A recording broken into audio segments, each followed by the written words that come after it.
es el primer domingo no solamente el primer domingo del mes, sino principalmente también el primer domingo del año. Recordemos que cada año tiene 52 semanas, así que estamos en el domingo 1 de 52 domingos que tendremos en el año. Así que qué buena oportunidad para nosotros en el que podamos tener, si no lo hemos tenido, qué buena oportunidad para nosotros en poder tener un tiempo especial de oración al Señor, en el que le pidamos al Señor hacer su voluntad en este año. Recordemos que no se trata de agarrar y hacer nuestros planes de manera individual, familiares o laborales, sino que se trata en realidad de orar al Señor y adherirnos nosotros a los planes del Señor, porque solamente los planes eternos, los propósitos de Dios son eternos. Nuestros planes son fugaces, ¿no? Como dijo el Coelet, el predicador, ¿no? Nuestros planes son vanidad, como algo fugaz, algo que no permanece. Sin embargo, los pensamientos de Dios, la sabiduría de Dios, eso es eterno, tiene trascendencia no solamente para este tiempo presente, sino que tiene trascendencia para la eternidad. Así es que, hermanos, sea la manera en la cual estemos viviendo o hemos vivido en este pasado año 2025, hermanos, esta es una oportunidad que el Señor nos da para que nosotros podamos vivir de acuerdo a su voluntad. Él quiere realmente transformar la vida de sus hijos. Ese es el poder que Él tiene, y lo único que como creyente nos queda es simplemente someternos a su voluntad, ¿no? Como Pablo lo dijo, ¿no? En Gálatas 2:20, con Cristo estoy juntamente crucificado y ya no vivo yo, mas Cristo vive en mí. Y Proverbios capítulo 3, versos 5 en adelante dice que no nos confiemos en nosotros mismos, en nuestras habilidades, en nuestras propias competencias, en nuestra sabiduría humana, sino dice que pongamos toda nuestra confianza sobre el Señor, sobre Él. Fíate de Jehová, dice, con todo tu corazón, y no te apoyes en tu propia prudencia. Tómalo en cuenta en todos tus caminos, ¿no? Es decir, ese tema de tomarlo en cuenta no es una forma de que, Señor, ven aquí y acompáñame, sino más bien es una actitud de decir, Señor, toma el control completo, entero de mi vida y haz lo que tú tienes que hacer en mi vida, en la vida de mi esposa, mi esposo, en la vida de mis hijos, ¿no? El Señor quiere que nosotros hagamos esto de forma permanente. ¿Bien?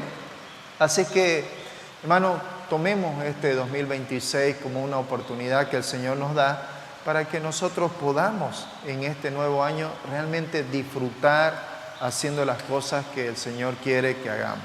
Bien, vamos a orar para dar inicio. Continuamos con el libro de Romanos y hoy estamos en Romanos capítulo 14. Estamos nada más a unos pocos 2 capítulos de terminar. Romanos capítulo 14, versos 10 al 15. Y bien, hermanos, quiero que por favor me acompañen allí, en Romanos capítulo 14, versos 10 al 15. Eso es lo que hoy día vamos a estar aprendiendo. Recordemos que estamos cada vez más cerca de terminar el libro de Romanos. Y hermanos, estemos pendientes en cuanto al próximo libro que vamos a estar estudiando de la Biblia. Queremos todos que podamos ser edificados por medio de la palabra del Señor. Así que estamos, la iglesia, este lugar ha sido preparado para ello. Romanos capítulo 14, verso 10, dice allí lo siguiente, versos 10 al 15. Pero tú, ¿por qué juzgas a tu hermano? O tú también, ¿por qué menosprecias a tu hermano? Porque todos compareceremos ante el tribunal de Cristo, porque escrito está: vivo yo, dice el Señor, que ante mí se doblará toda rodilla y toda lengua confesará a Dios, de manera que cada uno de nosotros dará cuenta a Dios de sí.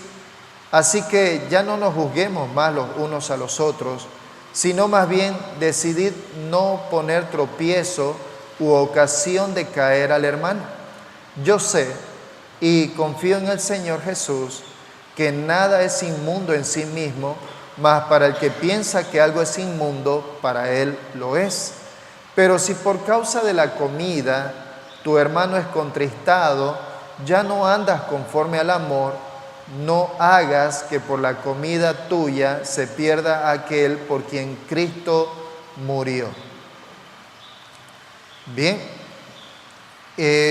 como una breve introducción, queridos hermanos, quiero mencionarles de que nuestro Señor Jesucristo, en el nuevo pacto que Él inauguró, que está escrito allí en los Evangelios y que tiene evidentemente su respaldo en Jeremías y en Ezequiel, en ese nuevo pacto que nuestro Señor Jesucristo inauguró, en ese pacto vino para nosotros una maravillosa, podríamos decir, una dulce y maravillosa libertad para el creyente, para todos nosotros quienes pertenecemos, por supuesto, al Señor Jesús.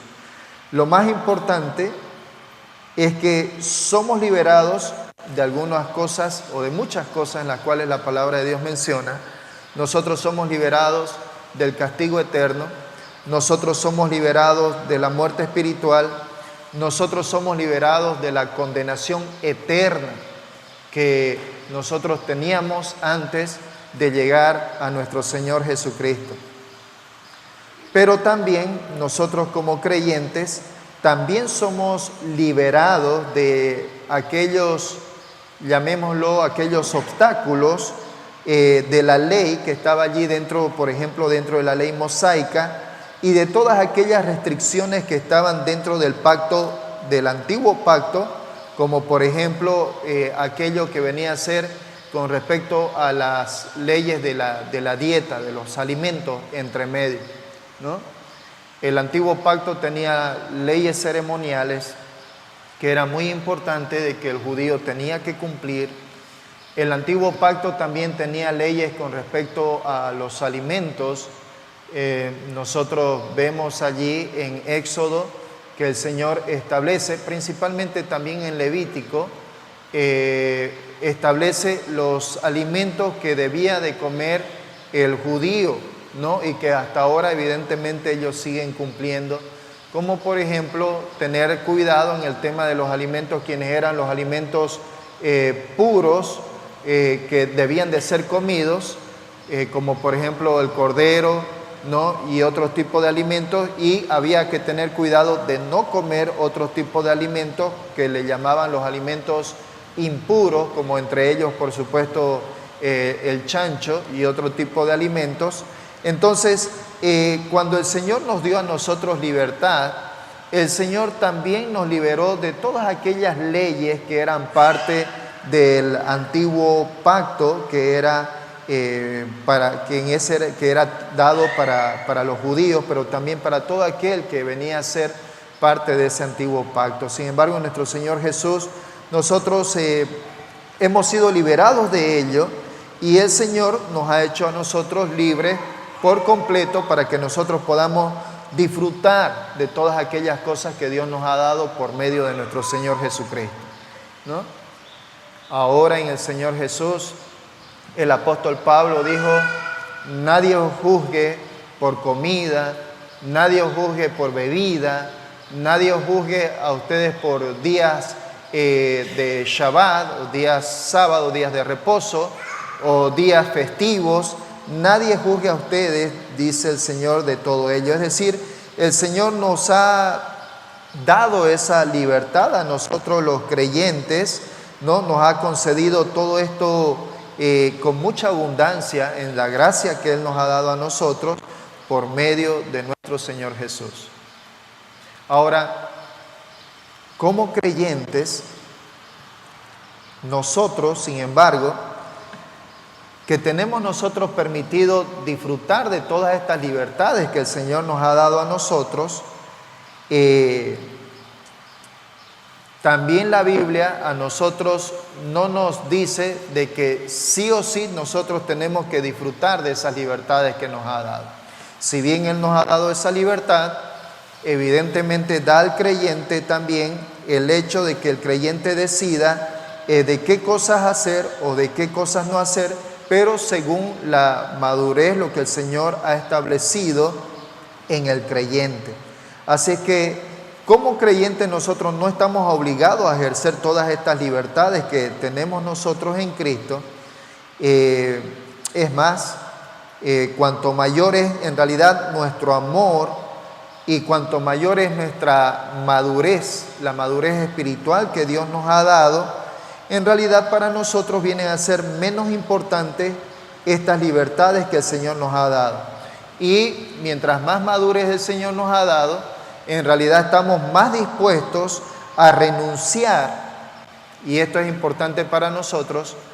El creyente, mientras más maduro es, está más dispuesto o debe estar más dispuesto a renunciar a ellas por la causa de servir mejor al Señor, pero no solamente por el hecho de servir mejor a nuestro Señor Jesús, sino también por causa de servir mejor a nuestro prójimo, por servir mejor a los demás, pero principalmente a nuestros hermanos en Cristo, es decir, a otros creyentes. Así es que el creyente espiritual maduro debe más bien de centrarse en tener cuidado, pongámoslo así. Nuestro interés debe de centrarse en aquellos hermanos creyentes a quienes Pablo considera como personas débiles, lo cual ya esto hablamos hace un par de semanas atrás, antes de que venga la época navideña. El creyente debe de agarrar, como dice el apóstol Pablo, en su servicio al Señor, en algunos dejar a veces, por el amor al Señor, su libertad en Cristo que tiene, para agarrar y tener cuidado de los hermanos a quienes el Señor los considera como hermanos débiles en la fe, ¿no?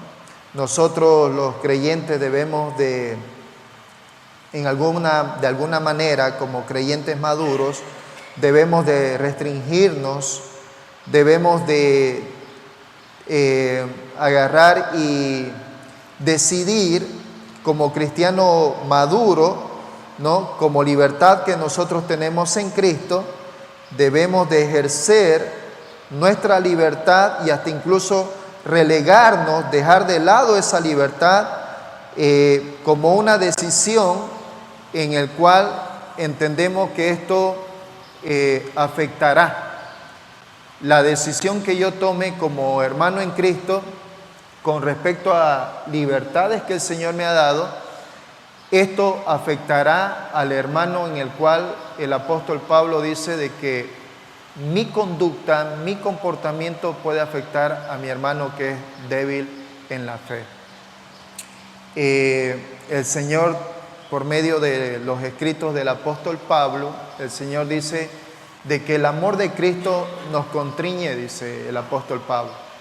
El amor de Cristo nos constriñe, sabiendo esto, que si uno murió por todos, luego todos murieron.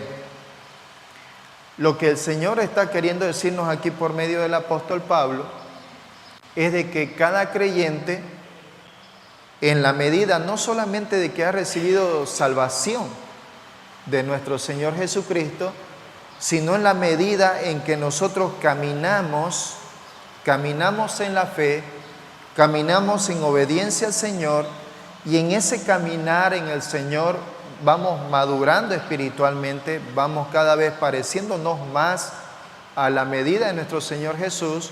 Eso involucra del creyente maduro de que él tenga que evaluar justamente sus libertades que tiene en Cristo. Lo lindo de esto es que mientras más maduramos en el Señor, nos damos cuenta de que en realidad cada vez menos necesitamos de esas libertades que Dios nos ha dado, justamente por amor al Señor y por amor a nuestro prójimo que Él nos ha dado, por amor a los demás, pero principalmente por amor a los creyentes. Así es que el tema de hoy está basado en el derecho que el Señor tiene de juzgar, que ese es nuestro tema de hoy, el derecho del Señor de juzgar y el edificarnos unos a otros sin ofendernos. Ese es el tema principal de esta mañana y está basado justamente en estos versos que hemos visto desde el verso 10. Miren allí lo que dice el verso 10 del capítulo 14 de Romanos. Dice allí: pero tú, ¿por qué juzgas a tu hermano? O tú también, ¿por qué menosprecias a tu hermano? Porque todos compareceremos ante el tribunal de Cristo. Allí, continuando hasta el verso 12, nos continúa diciendo: porque vivo yo, dice el Señor, que ante mí se doblará toda rodilla y toda lengua confesará a Dios, de manera que cada uno de nosotros dará a Dios cuenta de sí.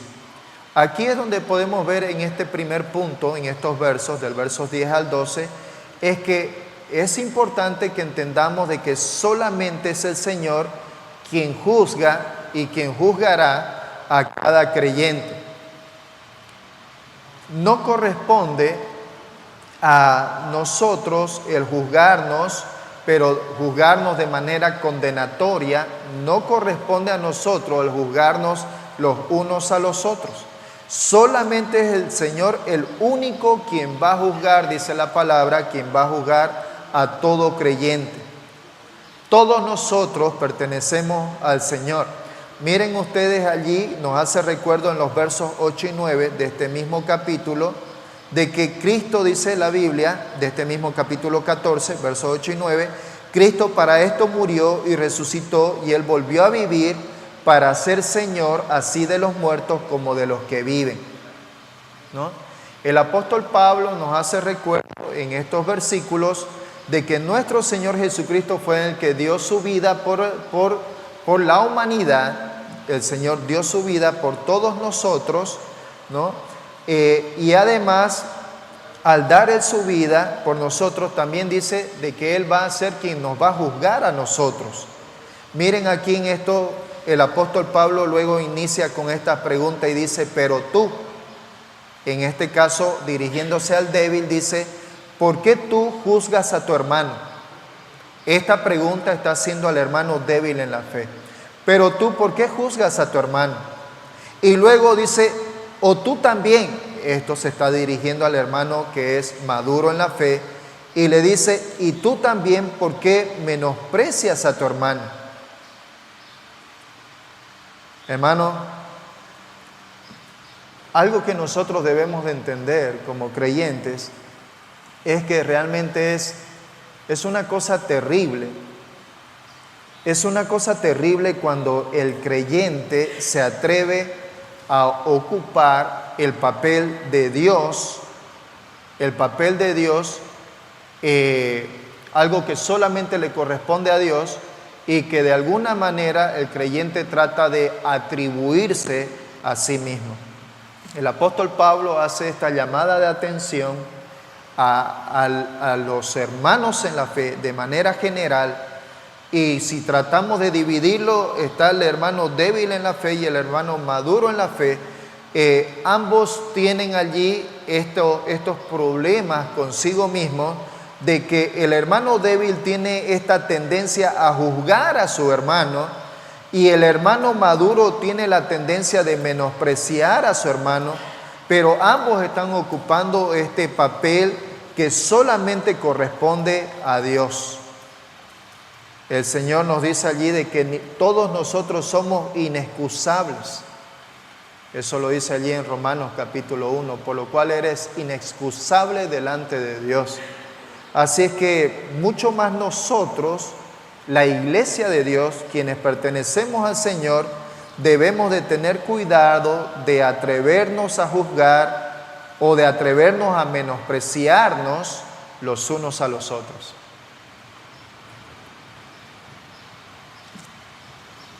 Hermano, esto no corresponde evidentemente al creyente. Y hermano, evidentemente en nuestro caminar con el Señor tenemos esta tendencia que a veces es como que se convierte muy natural en nosotros y muy frecuente en hacerlo. Mientras hacía este estudio, recordaba de que hace poco tuve una ligera discusión con mi esposa, como que yo haciéndome el muy espiritual, juzgando algunas actitudes de mi esposa, ¿no? Haciéndome el muy espiritual, estaba yo ahí agarrando y como quien dice, dándole como en el matato, ¿no? En aquellas cosas que yo he venido observando en sus actitudes. Pero en realidad, sin darme cuenta, estaba ocupando el papel de Dios en algo que a mí no me corresponde juzgar, sino más bien la palabra del Señor me dice de que yo debo, como dice Gálatas capítulo 6, verso 1, que cuando vemos, dice a nuestro hermano que está en pecado, debemos más bien, dice, de agarrar y buscar, dice, más bien su restauración del amor, en amor. Santiago dice también de que el amor cubrirá multitud de pecados. Lo cierto es de que pecamos.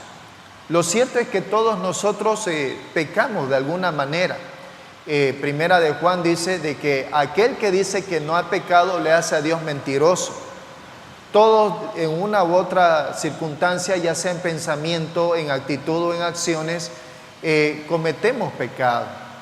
Claro que evidentemente hay una diferencia importante entre aquel que es el hombre natural que no conoce a Dios, quien practica el pecado, y el hombre, el creyente, quien peca, pero quien cuando reconoce su pecado, acude a Dios y pide perdón, confiesa su pecado delante de Dios para volver nuevamente a tener esa comunión plena con el Señor. Hermanos, no sé exactamente la condición en la que usted vive.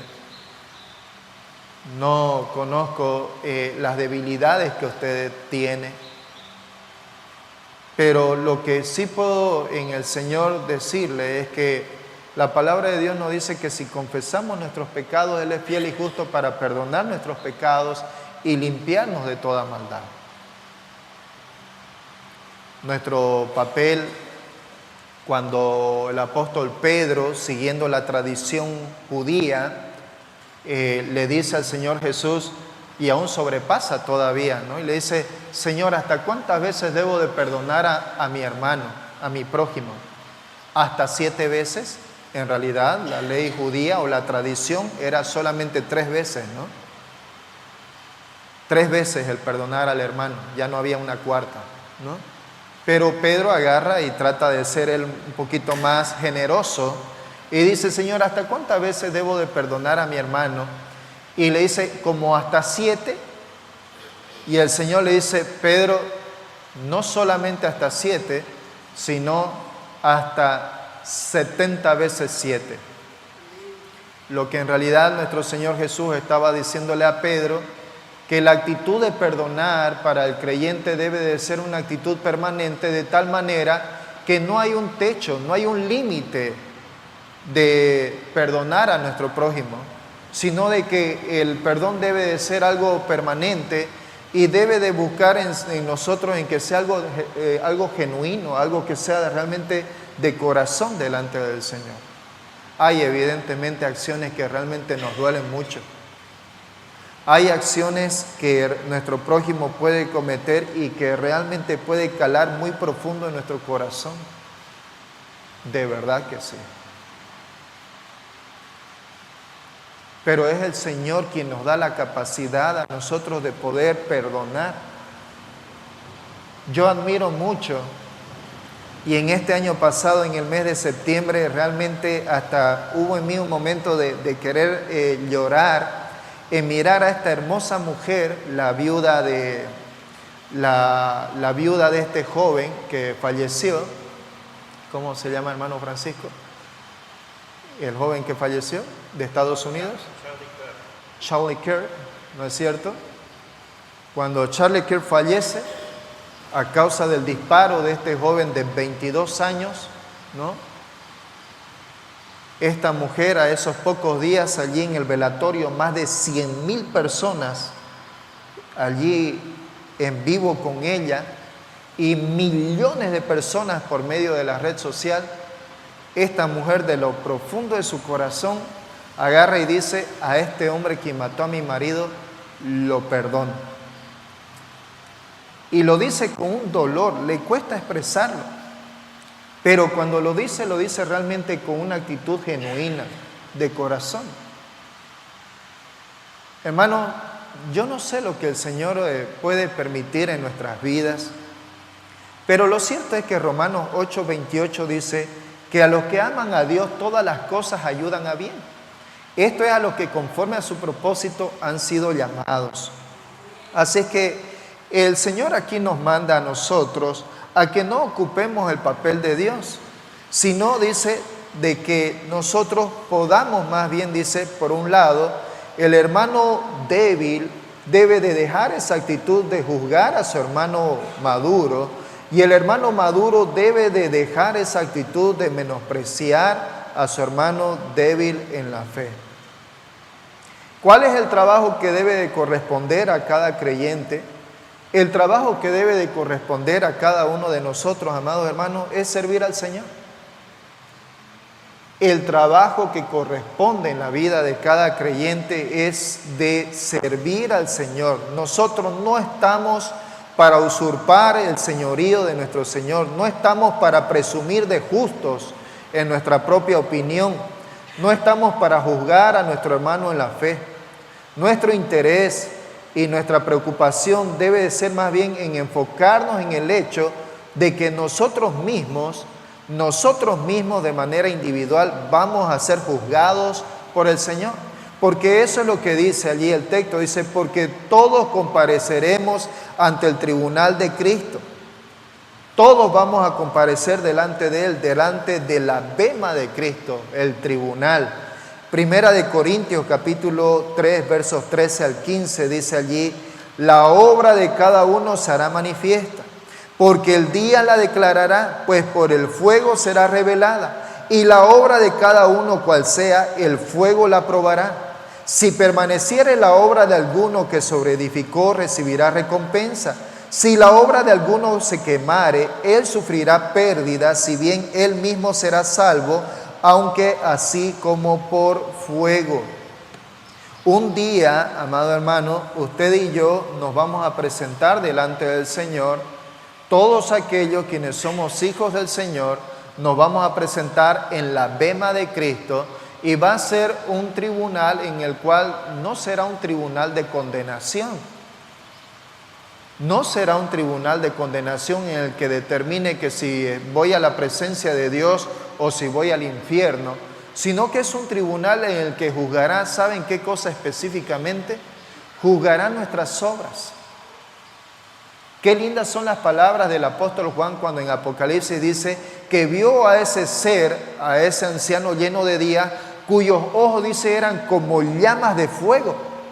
La palabra de Dios en Corintios dice allí de que nuestras obras serán puestas como por el fuego. Es una metáfora que el Señor utiliza en el sentido de que nuestro Dios mismo, nuestro Señor, agarrará y en lo que Él es un juez justo, un juez recto, Él es justicia misma en su ser, en esencia, en sustancia. Él va a ser el quien va a agarrar y va a revelar realmente la naturaleza y el trasfondo de aquella obra o de las obras que nosotros hemos hecho. Hermano, todas aquellas obras que nosotros hayamos hecho, sea obra grande o sea obra pequeña, hermano, dice, estará puesta allí delante del Señor, y esa obra, hermano, va a ser juzgada. Sea cual sea la motivación que nosotros hayamos hecho, sea cual sea la motivación, el trasfondo que hayamos tenido para nosotros hacer esa obra para el Señor, dice, el fuego lo mostrará. Y el Señor pone allí estos dos tipos en las cuales son vistos aquí en el mundo, en el tema de materia, heno, hojarasca, madera, que son materiales que fácilmente con el fuego simplemente agarran y se consumen y no queda nada. Pero por el otro lado está este otro tipo de materiales, como dice el oro, la plata y piedras preciosas, quienes con el fuego más bien se limpian, con el fuego más bien se purifican más. Hermano, un día vamos a estar delante del tribunal de nuestro Señor Jesús. Pero ese tribunal que va a juzgar nuestras obras no son condenatorias, aunque si bien dice algunos recibirán pérdida, pero en realidad, en esencia, el tribunal, la bema de Cristo es más bien para recompensarnos en las cosas que nosotros hoy estamos haciendo para el Señor. Por eso, hermanos, el congregarnos a la iglesia, por eso, hermanos, el tomar tiempo con la palabra del Señor, por eso, hermanos, el estar en obediencia, hermanos, tiene frutos no solamente para este tiempo, para nosotros, sino que tiene frutos para lo eterno. El Señor agarrará y tomará eso para nosotros y nos dirá a nosotros: bien, buen siervo y fiel. En lo poco has sido fiel, en lo mucho te pondré, entra en el gozo de tu Señor. Hermanos, no lo tomemos esto como cosa ligera. El Señor realmente nos está llamando a nosotros a su servicio. Pero el Señor no va a estar aquí, digamos, de forma presente y presencial, de forma física aquí para que nosotros le sirvamos. Nuestro servicio al Señor es por medio del servicio a nuestro prójimo. En la medida en que nosotros dejamos de lado nuestro yo y nos sometemos más a la voluntad de Dios, es allí cuando estamos más capacitados para servir al Señor, y ese servicio al Señor se traduce en el servicio a los demás. Se traduce en el servicio principalmente a nuestros hermanos de la fe. Y ese servicio se traduce principalmente en nuestra propia familia. Allí es donde inicia. Allí es donde inicia nuestro servicio al Señor. Entonces, el apóstol Pablo aquí nos recuerda esto, de que estamos o de que un día estaremos en la bema de nuestro Señor Jesucristo. Allí en el verso 13, si no me equivoco, de este capítulo 14, allí dice, en el verso 11 dice: porque escrito está, vivo yo, dice el Señor. Esto está en Isaías. Pablo utiliza una cita de Isaías capítulo 45, verso 23, para decir: vivo yo, dice el Señor, que ante mí se doblará toda rodilla y toda lengua confesará a Dios. Así es que evidentemente cuando habla esto de Dios, está hablando de nuestro Señor, de Jehová, y la palabra de Dios nos muestra de que nuestro Señor Jesús es parte de esa Trinidad divina, y complementamos allí con Filipenses capítulo 2, versos 10 y 11, anótelo allí como esta cita, capítulo 2, versos 10 y 11, de que dice de que al Padre le ha placido, de que ha dado a nuestro Señor Jesucristo toda autoridad, y toda lengua y toda persona, grande o pequeña, estará delante de nuestro Señor Jesús, quien es el que agarrará y Él es el que estará allí en juicio para con todos nosotros. Eso lo muestra tanto en Filipenses y también allá en Apocalipsis capítulo 20, versos 11 al 15. Así es que, hermano, no es nuestra responsabilidad juzgar. No es nuestra responsabilidad el despreciar, el criticar, el menoscabar las actitudes o acciones de nuestros hermanos en Cristo. Nosotros no vamos a ser llamados por nuestro Señor a rendir cuentas por los pecados o fallas de otros. No vamos a ser llamados para eso, sino que cada uno de nosotros dará cuenta a Dios de sí, es lo que dice la palabra. Por tanto, dice el Señor, los fuertes o los hermanos maduros no menosprecien, los débiles no juzguen, porque cada uno de ellos estará ante el tribunal de nuestro Señor Jesús, donde el Señor examinará la conducta no desde el exterior aparente, sino desde la realidad que lo produjo. El Señor juzgará nuestras obras. Eso es lo que el Señor hará en la vida del creyente. Así que, amado hermano, es importante realmente que como creyentes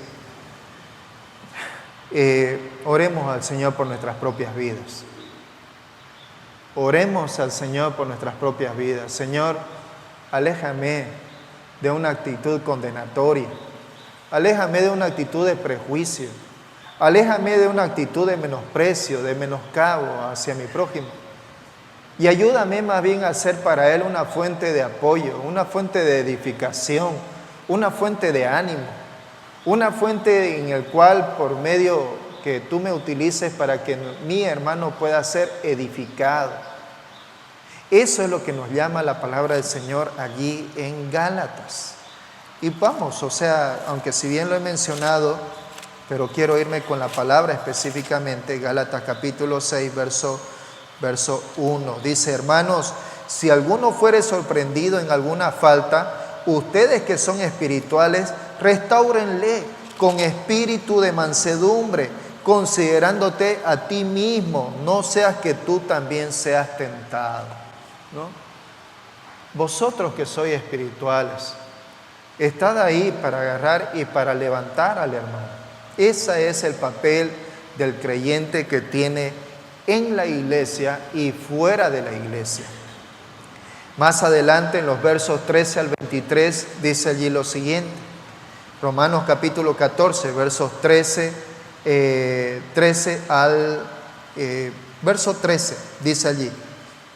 Así que ya no nos juzguemos más los unos a los otros, sino más bien decidid, dice, no poner tropiezo u ocasión de caer al hermano. En esta palabra, en este verso 13, el apóstol Pablo utiliza la palabra kritos. Es una palabra que viene de juzgar, ¿no? Dice allí de que esto alude, dice, a que nosotros no debemos de juzgarnos, es decir, no debemos de condenarnos mutuamente. No nos juzguemos, es decir, no nos condenemos los unos a los otros, sino más bien dice, decidid. En esta palabra, que viene de esta misma palabra crino, pero en realidad la connotación es diferente, la palabra allí dice más bien decidid, y esta palabra decidid quiere decir de que más bien tomemos un buen juicio para nosotros, es decir, que más bien tomemos una buena decisión. Y la actitud es más bien de tomemos una decisión de no poner tropiezo u ocasión de caer al hermano. Mirad, nos dice allí en 1 Corintios 8, verso 9. Mirad que esta libertad vuestra, ¿no? Está hablando allí de los hermanos maduros en la fe, no venga a ser tropezadero para los débiles, ¿no? Esto nos está haciendo a nosotros una referencia del peligro que puede haber de que nosotros o de que los hermanos maduros en la fe hagan caer en pecado a un hermano en la fe. ¿De qué manera, queridos hermanos, nosotros podemos ser de tropiezo a un hermano en la fe? ¿De qué manera nosotros podemos ser de tropiezo a un hermano en la fe? Las maneras son muchas en las cuales nosotros tendríamos que tener cuidado de poner tropiezo en la vida del hermano en la fe, en que éste peque. Allí, por ejemplo, en el Nuevo Testamento, por ejemplo, la Biblia nos habla y nos dice, o no nos prohíbe, y esto un poquito lo comenté la vez pasada, pero quiero en esto complementar. El Nuevo Testamento no nos prohíbe la ingestión de bebidas alcohólicas, ¿no? Es decir, el Nuevo Testamento no nos dice no tomen ninguna especie de alcohol. Evidentemente la palabra del Señor no nos dice eso, Pero también nos da a mostrar de que existen muchas y existen muy buenas razones en que como creyentes nosotros debemos de abstenernos de tomar bebidas alcohólicas, ¿no?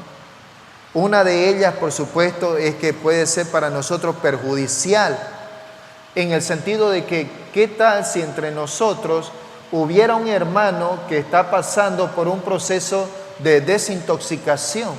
O de un hermano que viene de un contexto de haber tenido una vida alcohólica y que esto en la gracia de Dios ha dejado ya el alcohol, pero ve a algunos hermanos que de repente allí están nada más compartiendo un poquito y de repente este hermano agarra que ha salido de esa situación o está saliendo de ese proceso, y al ver a estos hermanos que están nada más compartiendo un poco, una sidra o tal vez un vino, y este hermano agarra y también al compartir le echa la primera, y de esta primera viene a ser, él considerando que es la única, pero viene a ser la primera de muchas que después el hermano le llegue a echar. Entonces nosotros, aunque nosotros como creyentes tal vez podamos agarrar y beber con moderación, ¿no?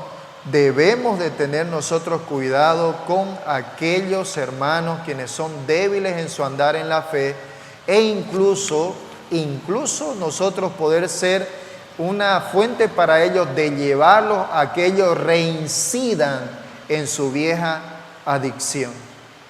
Y en eso es una situación muy delicada para nosotros, en la que definitivamente, hermanos, debemos de evaluar, debemos de considerar. Pero no solamente de esto, hermanos, del tema del alcohol. Hay otros aspectos también en los cuales también debemos de tomar en cuenta para nosotros, como por ejemplo, podemos nosotros ser una piedra de tropiezo para nuestro hermano cuando nosotros juzgamos también la observancia de nuestro hermano. ¿En qué sentido? Como por ejemplo, cuando nosotros nos burlamos, o cuando el creyente se burla o critica porque el hermano de repente guarda un día de ayuno específico, ¿no? Como tal vez diciéndole, oye hermano, eso no está en la Biblia, o hermano, sos muy legalista en tomar esto que está dentro del Antiguo Testamento, pero no ahora, ¿no? Entonces allí nosotros podemos agarrar, en lugar de aceptar más bien la convicción de nuestro hermano, si eso es para su edificación personal, nosotros allí estamos siendo una piedra de tropiezo para él. ¿Qué otra situación también, además de juzgar la observancia?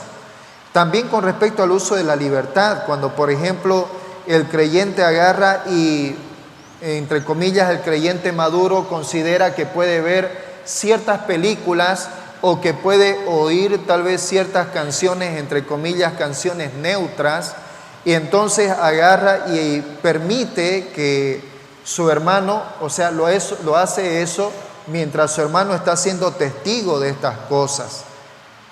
Cuando este hermano más bien tal vez ha tomado una decisión de agarrar y no mirar aquellas cosas. A mí hace unos meses atrás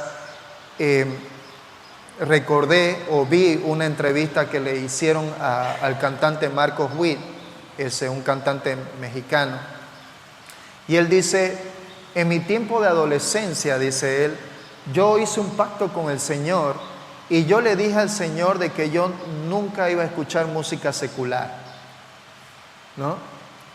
Él dice estas palabras, pero su entrevistador agarra y le dice, pero ahora ¿tú qué piensas de eso?, le dice al cantante. El cantante agarra y dice, me parece a mí de una forma totalmente equívoca, lo que él dice, no, pues yo ahora digo, no, pueden escuchar cualquier música, no importa, dice él. Escuchen, disfruten, no se limiten, dice él. Es decir, a que se puede escuchar cualquier tipo de música, sea cristiana, secular o no. Entonces, yo para mí mismo, el escuchar a este cantante de manera particular, me llamó mucho la atención, Y dije de que esta entrevista definitivamente no era para nada edificante para un creyente que pueda ser débil en la fe. De manera personal, yo en mi adolescencia también tomé una decisión con el Señor de no escuchar música secular. Y aún hasta ahora permanezco en ello, entendiendo de que tengo mis luchas en este aspecto, pero gracias al Señor me he librado de no oír mucha música que podría destruir o que podría, la edificación que tengo en el Señor podría hacerlo así en menoscabo. Ahora hay muchos cantantes que son terribles en su letra musical y en sus ritmos. No quisiera estar hoy día en ninguno de los adolescentes y jóvenes que ahora tienen estas luchas con esos tipos de canciones. Pero definitivamente, de manera personal, comparto en que cada creyente debería hacer un pacto con el Señor de tener cuidado en aquello que mira y en aquello que oye, en aquello que escucha, ¿no?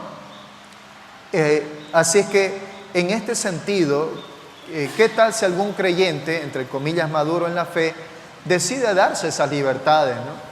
Escuchar allí el reggaetón secular, escuchar ahí a Bad Bunny, digamos, y tirarle por ahí de repente unos bailes? Creo que sería realmente para el creyente de hoy un absurdo total el considerar este tipo de cosas como algo en lo cual puede escuchar o darse libertades, ¿no? Porque el Señor nos muestra allí en el libro de los Salmos de que toda oración, toda frase que sale del salmista viene una actitud de adoración al Señor, de alabanza hacia el Señor. Su enfoque está dirigido en todas aquellas canciones. El fondo es buscar alabar al Señor, edificarse a sí mismo, pero nunca darse el gusto de sí mismo de escuchar cosas que son totalmente contrarias y contraproducentes, que no edifican definitivamente en nada en las cosas que el Señor nos ha mandado. Así es que, hermanos, la palabra del Señor allí en Marcos capítulo 18, verso 14, nuestro Señor Jesús dijo: no es la voluntad de vuestro Padre que está en los cielos que se pierda. Aquí hay una palabra, esta palabra pierda es del griego apolium. No es la voluntad de vuestro Padre que se pierda uno de estos pequeños. El Señor está haciendo una referencia, el contexto viene de pequeños, no precisamente de los niños, sino que está hablando de aquellos hermanos creyentes, iniciantes en la fe o débiles en la fe, en el cual el Señor llama la atención y dice de que no es la voluntad de nuestro Padre Celestial, de que está en los cielos, de que se pierda. Ahora esta palabra pierda no está hablando de condenación, sino más bien de una persona que se pierde todos aquellos beneficios y toda aquella gracia de Dios, que porque vio a su hermano en algunas acciones que consideró imprudentes, lo ve a su hermano y dice: pero si así son los creyentes, ¿para qué yo también voy a ser uno de ellos? Ah, no, me voy nomás al mundo, estaba mejor allá, ¿no? Esto puede ser tanto para aquellos que o no son creyentes, como dice la palabra con respecto a aquellos de que, de acuerdo a la parábola del sembrador, que la semilla cayó en diferentes tipos de corazones, pero también cayó en buena tierra. Y puede que también allí entre medio de eso, o sea, hayan tanto inconversos como también personas creyentes, iniciantes en la fe o débiles en la fe, en el que mirando a su hermano hacer ciertas cosas, digan: no, el cristianismo no es para mí, no, yo me voy. Y el Señor dice esto: para el Señor esto es definitivamente de un total desagrado, porque la palabra de Dios dice que nuestro Señor Jesucristo, por amor del Padre, nuestro Señor Jesús vino aquí y dio su vida por cada uno de nosotros, tanto salvos como no salvos. Cada persona para Dios es de suprema importancia. Cada vida para el Señor es de suprema importancia. Por tanto, nosotros no debemos de subestimar la vida de nuestro hermano. No estamos para hacer tropezar a nuestro hermano, sino que estamos más bien para edificarlo. Así es que, hermano, quiero en este sentido animarlo a usted a que nosotros no estemos para contristar a nuestro hermano, que es lo que muestra ahí en los versos 14 y 15. En los versos 14 y 15 de este capítulo, nos dice allí: yo sé y confío en el Señor Jesús que nada es inmundo en sí mismo, mas para el que piensa que algo es inmundo, para él lo es. Pero si por causa de la comida tu hermano es contristado, ya no andas conforme al amor, no hagas que por la comida tuya se pierda aquel por quien Cristo murió, ¿no? Estamos aquí y en este aspecto, hermanos, recordemos cuando dice en esta palabra se pierda, ¿ya? No hagas, el verso 15, que por la comida tuya se pierda aquel hermano por quien Cristo murió. No está hablando que se pierda en un tema de condenación, no está hablando en ese sentido, sino de que está hablando, y aquí tengo hay un autor que es apellida Vine. Este autor nos muestra, saca del griego esta palabra y nos muestra de que como creyentes, lo que quiere decir esto no es de que el hermano se haya perdido o que ha perdido su salvación, sino de que el hermano está perdiendo todas aquellas cosas que Dios ha provisto para él en cuanto a los cambios, a la transformación que Dios hace en el creyente. De modo que si alguno está en Cristo, nueva criatura es, las cosas viejas pasaron, todas son hechas nuevas. Y lo que menciona también el apóstol Pedro, en el que dice que el Señor nos ha dado, en su multiforme gracia, nos ha dado muchas bendiciones espirituales. Está hablando en ese sentido de que el creyente, al alejarse del Señor por causa de su hermano, viéndolo en cosas que para él son cosas que no se deberían de hacer, entonces este hermano agarra y decide vivir su vida alejado del Señor y por tanto perdiéndose todas aquellas bendiciones que el Señor tiene para la vida de este creyente. ¿Yeah? Así es que, y por el otro lado también ya muestra evidentemente al hermano que permite estas cosas, que se da entre comillas estas libertades y que viene a ser un tropiezo para su hermano. Se muestra este hermano evidentemente con una conciencia cauterizada. Este hermano que no toma en cuenta a su hermano débil en la fe y se pone entre comillas allí a ejercer sus libertades y que por ello su hermano tropieza. Este hermano, dice, maduro en la fe, ha llegado más bien, dice, a tener una conciencia cauterizada, porque el Espíritu Santo golpea en el creyente y le dice: oye, ten cuidado, tu hermano está aquí, oye, no hagas eso. Te he dado sí libertades, pero dice, todo me es lícito, pero no todo conviene. Todo me es lícito, pero no me dejaré dominar de ninguno, ¿no? Por tanto, hermanos, tengamos cuidado. Tengamos cuidado. Estamos para edificarnos mutuamente, no estamos para juzgarnos los unos a los otros. Tenemos que dejar las cosas, lo que es del César, para el César, y el tema del juicio ha sido del Señor, es del Señor, y no ha otorgado a ningún creyente el que esté en un juicio condenatorio hacia los demás. Bien, así es que dejemos las cosas, cada cosa en su lugar.